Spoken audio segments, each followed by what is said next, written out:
प्रदेश सरकार से आर्थिक मदद की मांग।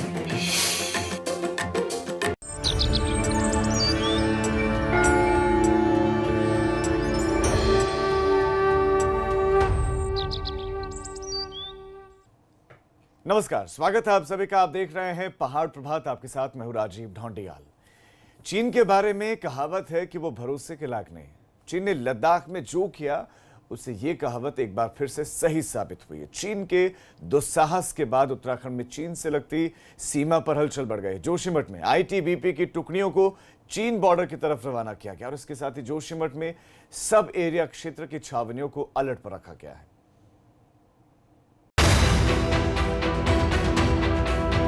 भारत और चीन के बीच लद्दाख की गलवान घाटी में हुई झड़प के बाद उत्तराखंड में चीन से लगती सीमा पर हलचल बढ़ गई। लद्दाख में चीन ने जो हरकत की उसे देखते हुए भरोसा नहीं किया जा सकता कि चीन की मंशा क्या है। इन सभी स्थितियों को देखते हुए जोशीमठ में आईटीबीपी की टुकड़ियों को बॉर्डर की तरफ रवाना किया गया है। मौजूदा घटनाक्रम को लेकर जानकार मानते हैं कि चीन भारत के खिलाफ बड़ी साजिश रच रहा है। जिस हिसाब से गलवान वैली में आए और फिंगर्स एरिया में आए, बाद में एग्री करके कि पीछे कर जाएंगे पर हटे नहीं। ये चाइना जो ये कार्रवाई कर रहा है ये सिर्फ बॉर्डर तक लिमिटेड नहीं है। चाइना का कोई बड़ा गेम प्लान है। वो उनकी एक पॉलिसी अभी जो क्लियर नजर आ रही है कि वो इस पॉलिसी में बिलीव कर रहे हैं या आप हमारे साथ हैं या हमारे बिल्कुल अगेंस्ट है। कहा जा रहा है कि उत्तराखंड के फॉरवर्ड सेक्टर में आर्मी की मदद के लिए चिन्यालीसौड़ में वायुसेना भी एक्टिव मोड में। जोशीमठ के सीमांत इलाके बाड़ाहोती में चौकसी बढ़ा दी गई। इस इलाके में भी चीन कई बार घुसपैठ कर चुका है। के ऊपर कैसे हमला करे, जमीनी और तरीके से क्या क्या तरीके हैं, तो उनको सबसे इजी तरीका लगा कि बॉर्डर पे भारत को परेशान करो। तो उन्होंने उसी तरीके से फिंगर 4 तक आ गए, गलवान में आ गए और उससे पहले नाकुला में आए। ये लोकलाइज नहीं है, ये बड़े लेवल पे फैसला लिया गया है। चमोली जिले में माणा, बाड़ाहोती, रिमखिम, नीति और उत्तरकाशी में नीलोंग वैली के साथ ही भैरों घाटी तक सेना की मूवमेंट बढ़ गई। जोशीमठ सब एरिया क्षेत्र की छावनियों को भी अलर्ट मोड पर रखा गया है। Bureau report, ABP Ganga. Ladakh में मई महीने से तनाव की स्थिति है, लेकिन सोमवार को स्थिति कुछ ज्यादा ही बिगड़ गई। इधर पीएम मोदी ने साफ कह दिया है कि हम किसी को बेवजह उकसाते नहीं हैं और भारत अपनी संप्रभुता की रक्षा करना भी जानता है।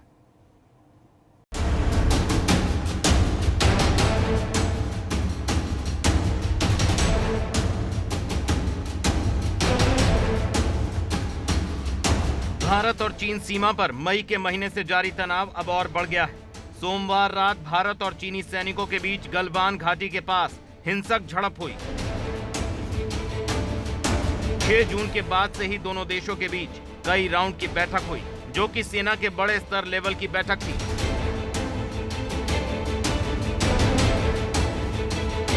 इन्हीं बैठकों में तय हुआ था कि दोनों देशों की सेनाएं कुछ हद तक पीछे हटेंगी। भारत की मांग थी कि अप्रैल से पहले जैसी स्थिति को लागू किया जाए, मगर चीन फिर भी अपनी हरकतों से बाज नहीं आ रहा है। पीएम मोदी ने देश की खातिर शहीद हुए वीर जवानों को मौन रखकर श्रद्धांजलि दी। साथ ही पीएम ने चीन को साफ चेतावनी दी कि भारत उकसाने पर जवाब देने में सक्षम है। हम कभी किसी को भी उकसाते नहीं हैं, लेकिन हम अपने देश की अखंडता और संप्रभुता के साथ समझौता भी नहीं करते हैं। हमारे जवानों का बलिदान व्यर्थ नहीं जाएगा। हमारे लिए भारत की अखंडता और संप्रभुता सर्वोच्च है और इसकी रक्षा करने से हमें कोई भी रोक नहीं सकता। चालबाज चीन का ये रवैया उत्तराखंड से लगती सरहद पर भी कई बार सामने आ चुका है। जोशीमठ में बाड़ाहोती इलाके में चीन के हेलीकॉप्टर कई बार घुसपैठ कर चुके हैं। मुलारी घाटी में स्थित बाड़ाहोती में चीन 4 साल के भीतर 10 बार घुसपैठ कर चुका है। 2014 से 2018 तक बाड़ाहोती में चीन ने 10 बार घुसपैठ की है। हालांकि उसे हर बार आईटीबीपी के जवानों ने नाकाम कर दिया। वो भारत जिसने 1971 में दुनिया के नक्शे पर वीरता की नई मिसाल कायम कर एक राष्ट्र का अभ्युदय किया, वो भारत जिसने 1965 की लड़ाई में इच्छोगिल नहर तक पाकिस्तान को खदेड़ा, वो भारत जिसने कारगिल की पहाड़ियों से पाकिस्तान को खदेड़ा, वह अपनी एक एक इंच जमीन चीन से वापस लेगा और सारा देश एकजुट होकर के अपनी सेना के पीछे खड़ा है। लद्दाख में तनाव की स्थिति को देखते हुए बाड़ाहोती में सेना और आईटीबीपी सतर्क है। मुख्यमंत्री त्रिवेंद्र सिंह रावत ने गलवान वैली में शहीद हुए देश के वीर सपूतों को श्रद्धांजलि दी। हमारे सैनिकों ने अपनी जो शहादत दी और जिस तरह से उन्होंने बदला चुकाया है, मैं समझता हूँ कि चीन की समझ में आ जाना चाहिए कि वो भारत अब नहीं है, 1962 का भारत नहीं है, 2020 का भारत है। भारत की सेना किसी का भी मुकाबला कर सकती है। चीन की एक गलतफहमी दूर होनी चाहिए। उत्तराखंड में चीन से लगती चीन की सीमा की लंबाई करीब 345 किलोमीटर लंबी है। इसमें से चमोली जिले में ही 100 किलोमीटर लंबी चीन की सीमा पड़ती है। बाड़ाहोती 10 किलोमीटर लंबा और 3 किलोमीटर चौड़ा एक चारागाह है। स्थानीय लोग वहां अपने मवेशी लेकर आते हैं। इस दौरान कई बार उनका चीनी सैनिकों से सामना भी हुआ है। देहरादून से रवि कैंतुरा की रिपोर्ट, एबीपी गंगा। लद्दाख में भारतीय सैनिकों की शहादत पर सीएम त्रिवेंद्र सिंह रावत ने श्रद्धांजलि दी है। मुख्यमंत्री ने कहा कि चीन ने फिर से साबित कर दिया कि वो सिर्फ पीठ में छुरा घोंपने का ही काम करता है। हमारे सेना के साथ एक बार फिर चीन ने छलावा किया है और विश्वासघात किया है। जो नियमित रूप से जो शांति वार्ता चल रही थी और वहाँ पर हमारे सैनिकों पर जिस तरह से हमला किया गया, वो चीन ने एक तरह से 1962 को दोहराने का काम किया है। मैं समझता हूँ कि चीन की समझ में आ जाना चाहिए कि वो भारत अब नहीं है, 1962 का भारत नहीं है, 2020 का भारत है। भारत की सेना किसी का भी मुकाबला कर सकती है। चीन की एक गलतफहमी दूर होनी चाहिए। हमारे चीन को लेकर रक्षा विशेषज्ञों का कहना है कि चीन भारत के खिलाफ कोई बड़ी साजिश रच रहा है, मगर भारत भी उसकी हर चाल को नाकाम कर रहा है। से जो इंडिया ने एक्शन लिया, ये बहुत जरूरी था, रिक्वायर्ड था। हालांकि हमारा बहुत नुकसान हुआ है, चाइना का भी नुकसान हुआ है, पर हमारे पास कोई ऑल्टरनेटिव चाइना ने नहीं छोड़ा था। हमारे जो एक अच्छे व्यवहार को चाइना ने एक हमारी कमजोरी समझा। जिस हिसाब से गलवान वैली में आए और वो फिंगर्स एरिया में आए, बाद में एग्री करके कि पीछे कर जाएंगे पर हटे नहीं। ये चाइना जो ये कार्रवाई कर रहा है, ये सिर्फ बॉर्डर तक लिमिटेड नहीं है। चाइना का कोई बड़ा गेम प्लान है। वो उनकी एक पॉलिसी अभी जो क्लियर नजर आ रही है कि वो इस पॉलिसी में बिलीव कर रहे हैं या आप हमारे साथ हैं या हमारे बिल्कुल अगेंस्ट है। पाकिस्तान उनके साथ था और अभी जो सडनली नेपाल में जो जोश आया है, वो भी एक चाइना की पॉलिसी है कि भारत को घेरो, भारत को प्रेशर में डालो ताकि जो वो मांगे वो ले लो। नंबर एक। नंबर दो, जो बॉर्डर अलाइनमेंट है, चाइना भी बड़ा क्लियर है कि और हिंदुस्तान भी बड़ा क्लियर है। तो उन्होंने सोचा कि हम इंडिया के ऊपर कैसे हमला करें, जमीनी नहीं और तरीके से क्या क्या तरीके हैं। तो उनको सबसे इजी तरीका लगा कि बॉर्डर पे भारत को परेशान करो। तो उन्होंने उसी तरीके से फिंगर 4 तक आ गए, गलवान में आ गए और उससे पहले नाकुला में आए। ये लोकलाइज नहीं है, ये बड़े लेवल पे फैसला लिया गया है। पाकिस्तान चीन की हिमाकत के खिलाफ पौड़ी के पूर्व सैनिकों में गुस्सा है। पूर्व सैनिकों का कहना है कि भारत को चीन को मुंहतोड़ जवाब देना चाहिए। पौड़ी के लाल जसवंत सिंह रावत ने 1962 के युद्ध में अकेले ही चीन के 300 सैनिकों को मार गिराया था। ऐसे में पूर्व सैनिकों की मांग है कि भारत को चीन से बदला लेना चाहिए। अब हमारे प्रधानमंत्री जी को तो इस वक्त एक ही जो है वो अपना एक वो रखना चाहिए, अपना जो है एक ही जो है वो व्रत जो है कायम रखना चाहिए। अंग्रेजी में कहावत है कि attack is the best defence. आप अटैक नहीं करेंगे तो वो ये समझेगा कि हमसे डर गए। इधर बांग्लादेश भी हावी हो रहा है, उधर नहीं। कुछ और खबरों का रुख कर रहे हैं। ऋषिकेश से खबर देते हैं, जहां पर कृषि मंडी समिति अध्यक्ष कोरोना पॉजिटिव मिले। 7 आढ़तियों की रिपोर्ट भी कोरोना पॉजिटिव आई। कृषि मंडी समिति के अध्यक्ष की रिपोर्ट पहले कोरोना पॉजिटिव आई और 7 और आढ़ती कोरोना पॉजिटिव मिले हैं और प्रशासन ने मंडी परिसर को सील कर दिया है। यह खबर बहुत बड़ी है। ये खबर मिल रही है ऋषिकेश से। डीएम ने बड़ी सब्जी मंडी को 24 तारीख तक के लिए बंद किया है। सभी आढ़ती और कर्मचारी अब होम क्वारंटीन रहेंगे और वजह आप समझ लीजिए, वजह आप जान लीजिए। वजह है कृषि मंडी समिति के अध्यक्ष की कोरोना की रिपोर्ट पॉजिटिव आना और 7 आढ़तियों की रिपोर्ट फिर पॉजिटिव मिले। प्रमोद नौटियाल हमारे संवाददाता और ज्यादा जानकारियों के साथ जुड़ गए हैं। प्रमोद, मंडी में सैकड़ों लोग रोजाना जो है सब्जी लेने के लिए आते हैं, सब्जियां आती हैं और फिर जाती भी हैं। ऐसे में अब चूंकि बंद कर दिया तो जितने भी जो वहां पर आढ़ती हैं, क्या सभी को क्वारंटीन किया गया है या होम क्वारंटीन के निर्देश हैं सबको? जी देखिए, जब कल देर सायं ये रिपोर्ट सार्वजनिक हुई कि जो मंडी अध्यक्ष हैं वो कोरोना पॉजिटिव पाए गए हैं और उनके साथ ही जो आड़ती हैं कुल 7 लोग वो भी कोरोना पॉजिटिव पाए गए हैं, क्योंकि यहाँ अभी कोरोना का टेस्ट हुआ था यहाँ, जिसमें सभी का नहीं हुआ था, कुल 58 लोगों का ये टेस्ट हुआ था, जिसमें से कि ये 7 लोग पॉजिटिव आए हैं। अभी मंडी में कई और आड़ती हैं जिनका टेस्ट होना बाकी है। तो जब ये रिपोर्ट आई तो उसके बाद हड़कंप मच गया, क्योंकि सब्जी मंडी में प्रतिदिन सैकड़ों लोग यहाँ पर आते थे। उत्तर प्रदेश के जो व्यापारी थे वो यहाँ सामान लेकर आते थे, पहाड़ का व्यापारी यहाँ सामान लेने आता था। तो इस तरह से जो ट्रांजैक्शन चलता था उसमें काफी लोग आपस में संपर्क में रहते थे। इसके बाद प्रशासन ने तुरंत मंडी को बंद करने का आदेश दिया और 24 तारीख तक ये मंडी बिल्कुल सील कर दी गई है और जितने भी यहाँ पर व्यापारी थे और यहाँ कर्मचारी थे सभी को होम क्वारंटीन करने के आदेश दिए गए हैं, क्योंकि इतनी बड़ी संख्या में सभी को आइसोलेट करना पॉसिबल नहीं था।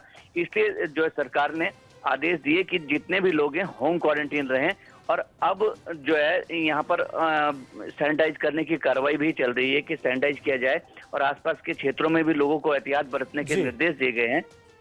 जी प्रमोद, आपका इस तमाम जानकारी के लिए धन्यवाद। तो अगर आप भी मंडी में गए थे, आपने सामान खरीदा था, सब्जियां खरीदी थी, तो आप एहतियातन खुद को क्वारंटीन कर लें, क्योंकि 7 आढ़तियों की रिपोर्ट और जो मंडी समिति के अध्यक्ष हैं उनकी रिपोर्ट कोरोना पॉजिटिव आई है।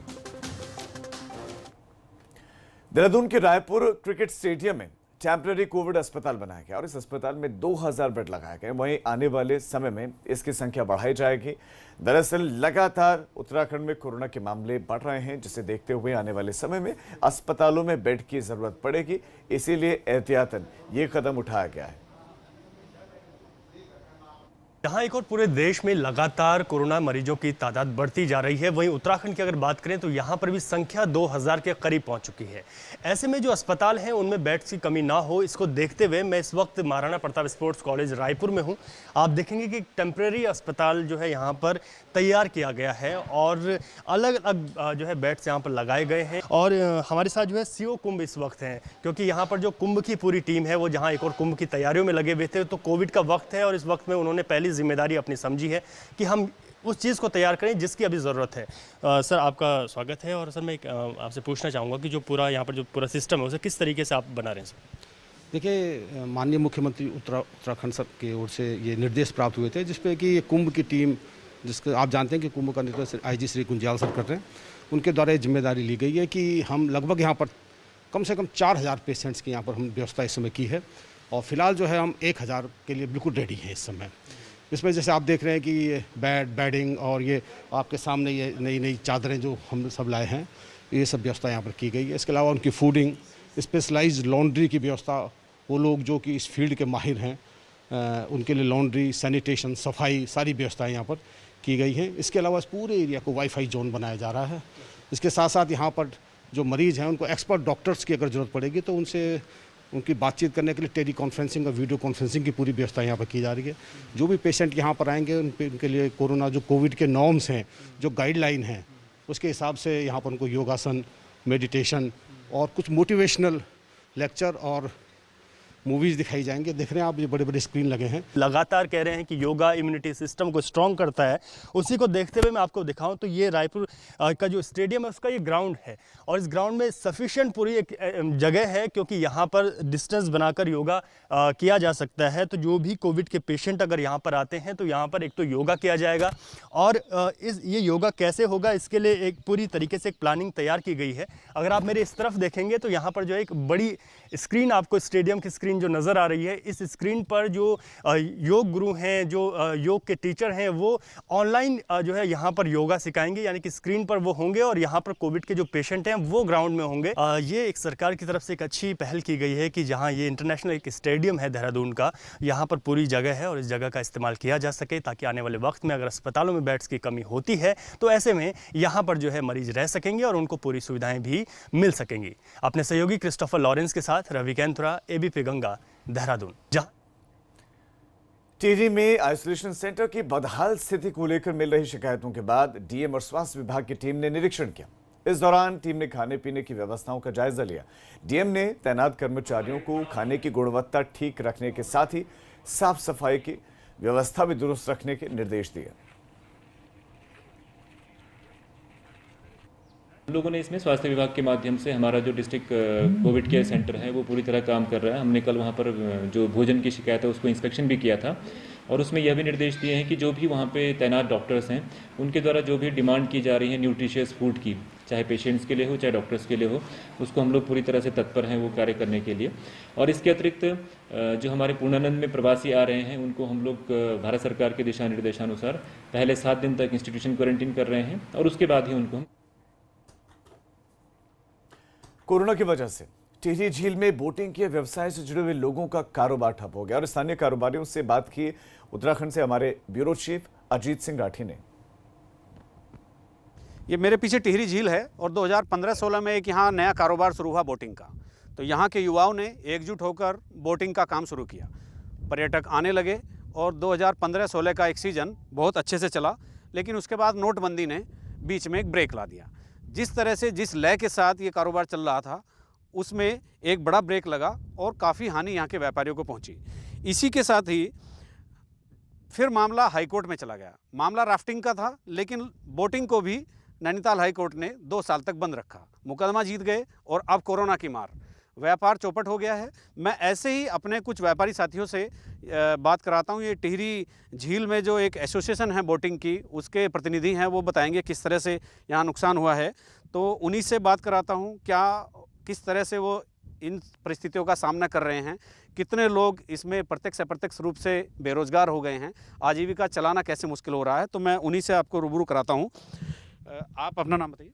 मैं कुलदीप पवार हूँ, टिहरी बोट यूनियन का संयोजक और संरक्षक। पवार जी, ये बताइए कि अभी इस बार कोरोना, उससे पहले हाई कोर्ट, उससे पहले नोटबंदी और अभी आप लोगों ने मार्च में 60-60 हज़ार रुपये प्रति बोट यहाँ पर अभिकरण में प्राधिकरण में फीस भी जमा करा दी है। अभी कारोबार भी बिल्कुल बंद है, तो क्या इस निश्चित तौर से हमारे साथ एक छलावा टाइप का प्रकृति ने भी किया है और सरकारों ने भी समय समय पर किया है। हम लोगों ने 2015 में ये बोट यूनियन बनाई थी और यहाँ पर जो जिस झील को लोग डाम कहते थे, अभिश्राप कहते थे, हमने इसको वरदान के रूप में यहाँ के स्थानीय लोगों के साथ मिलकर सरकार के लिए भी एक रोज़गार का साधन खोला और अपने लिए भी रोज़गार के साधन खोलने का एक नया आयाम शुरू किया था। 2015 में शुरू किया, व्यापार जीरो था और सब लोगों की मेहनत से, सभी लोगों के साथियों के साथ मिलकर ये व्यापार बढ़ते बढ़ते जहाँ एक भी पर्यटक टिहरी झील में नहीं आता था, वहाँ मई और जून जुलाई के सीज़न में यहाँ 5-5, 7-7 हज़ार लोग प्रतिदिन आने लगे। व्यापार अच्छा चलने लगा। एक बोट से होते होते हम लोगों ने यहाँ पर आज 100 बोटें यहाँ पर इकट्ठी कर दी हैं और एक बोट की कीमत कम से कम 15 से 20 लाख रुपए है। और जो बोट स्वामी हैं वो समकक्ष नए युवा पीढ़ी है, नया जोश था, नया हुनर था, जो हम लोगों ने यहाँ पर युवाओं ने अपनी पैसे से इकट्ठा करके सरकार से वीरचंद गढ़वाली लोन लेकर, बैंकों से लोन लेकर, कर्ज लेकर ये वोटें लेके आए थे। दूसरे साल यहाँ पर हमारा नोटबंदी का फैसला हुआ सरकार का, उससे कुछ कस्टमर आने बंद हो गए, जिससे कि उस समय हमारा व्यापार कुछ ठीक नहीं चल पाया। पहले तो हमारा बिजनेस बड़ा अच्छा चल रहा था, लेकिन जब से कोरोना आया इसकी वजह से 100 वोटें 300-400 हम मालिक ऑपरेटर सब मिलके बिल्कुल ही बर्बाद हो गया ये। देखिए, एक विडंबना है कि प्रकृति ने जो भी किया है, जो भी परिस्थितियां बनी हैं, जो चीज़ पानी में चलती है वो आज मिट्टी पर, ज़मीन पर आकर खड़ी हो गई है। मेरे और भी व्यापारी साथी मेरे साथ हैं। आप अपना नाम बताइए। राजवीर भंडारी। भंडारी जी, सबके सामने है जो हो रहा है। कोविड-19 है, मुकदमेबाजी है, तमाम चीज़ें हैं। एक नया कारोबार, नया व्यापार यहाँ शुरू हुआ था टिहरी झील के विकसित होने के बाद। बहुत सारे लोग जुड़े थे, तो अभी सिचुएशन बहुत गंभीर है। सर, सबसे पहली बात तो यह है कि जिन लोकल लोगों ने मिल करके यहाँ पे टूरिज्म को काफ़ी सपोर्ट करके अपने पैसों से, अपनी कमाई की पूंजी लगा करके यहाँ बोटें डाली थी। कोरोना काल में एक तरफ उद्योग धंधे बंद हैं, तो वहीं रोजगार की नई नई संभावनाएं भी बनने लगी। बाजार में फेस मैचिंग मास्क की डिमांड काफी बढ़ गई है। देहरादून में भी इन दिनों फेस मैचिंग मास्क की खूब डिमांड है। सिर्फ फेस को आइडेंटिफाई करने के लिए ही नहीं, बल्कि कई लोग फेस मास्क पर अपनी पसंद का प्रिंट भी करा रहे हैं। और इसके साथ साथ Modi mask, make in India, कई तरह के मास्क की डिमांड भी अब मार्केट में देखने को मिल रही है।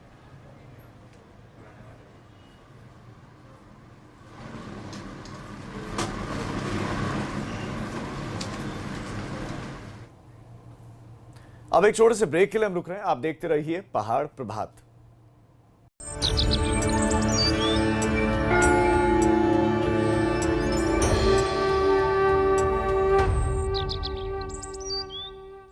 मैडम, ये तो जादू की छड़ी है।